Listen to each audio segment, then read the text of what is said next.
Hi டுட்டூஸ் கிச்சனில் இன்றைக்கி பீஸா sauce எப்படி வீட்டிலே பண்ணுறதுன்னு பார்க்கலாம். அதுக்கு ஃபஸ்ட்டு ஒரு பேன் வச்சுருக்கேன். அதில் நம்ம தண்ணி ஊற்றிக்கலாம்.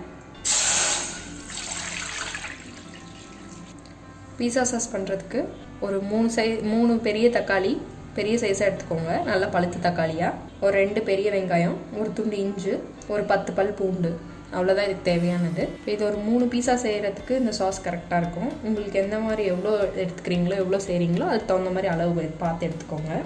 இப்போ இது எப்படி செய்கிறதுன்னு பார்க்கலாம். இப்போ தண்ணியிலே ஆனியன்னு, ஒரு துண்டு இஞ்சி, பூண்டு, தக்காளி எல்லாத்தையும் சேர்த்து கொதிக்க வச்சிடலாம். நல்லா ஒரு 7-8 நிமிஷம் வேகட்டும்.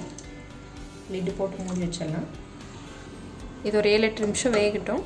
நல்லா தக்காளி எல்லாம் சாஃப்டாக வந்து கொதிக்கணும்.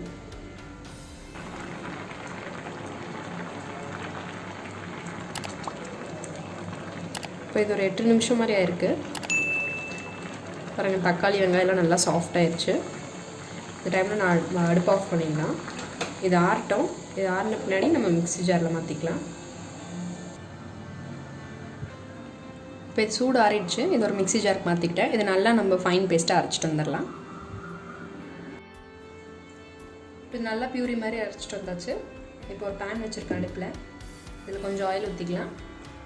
ஆயில் கொஞ்சம் ஊற்றிருக்கேன். இதிலே கொஞ்சம் அந்த பியூரி கொஞ்சம் மட்டும் சேர்த்திக்கலாம் இப்போதைக்கு.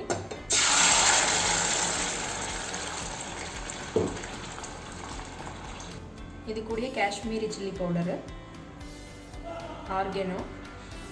இந்த ஆர்கானோ வந்து ஆப்ஷனல் தான். அண்ட் இந்த சாஸ் வந்து நீங்கள் பீஸா பண்ணும்போது அந்த டைமில் இல்லை ரெடி பண்ண முடியலன்னா நீங்கள் டொமேட்டோ கெச்சப் அது யூஸ் பண்ணிக்கோங்க. பட் இந்த மாதிரி வீட்டிலே ரெடி பண்ணி பீஸா போட்டிங்கன்னா டேஸ்ட் நல்லாயிருக்கும். இது பாருங்கள், நல்லா திக்காயிருச்சு. இப்போ நம்ம மிச்சம் வச்சுருக்க பியூரியும் ஆட் பண்ணிடலாம்.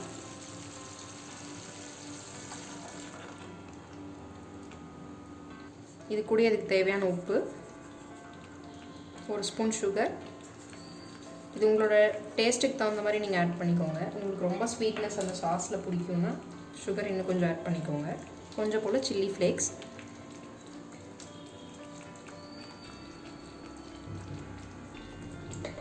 சில்லி ஃப்ளேக்ஸ்லாம் நீங்கள் வீட்டிலேயே ரெடி பண்ணிக்கலாம்.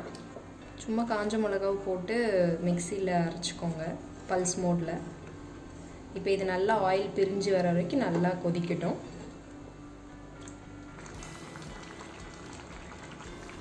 இப்போ பாருங்கள், இது நல்லா கொதிச்சு ஆயில் எல்லாம் பிரிஞ்சிருச்சு.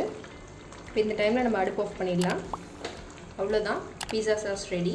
இது நீங்கள் ஒரு வாரம் அந்த மாதிரி ஃப்ரிட்ஜில் ஸ்டோர் பண்ணிக்கலாம். நீங்களும் இந்த ரெசிபியை ட்ரை பண்ணி பாருங்கள். நான் பீஸாவோட லிங்க் வந்து டிஸ்கிரிப்ஷனில் கொடுக்குறேன், செக் பண்ணிக்கோங்க. நீங்களும் ட்ரை பண்ணி பார்த்துட்டு எனக்கு கமெண்ட்டில் சொல்லுங்கள். தேங்க்யூ.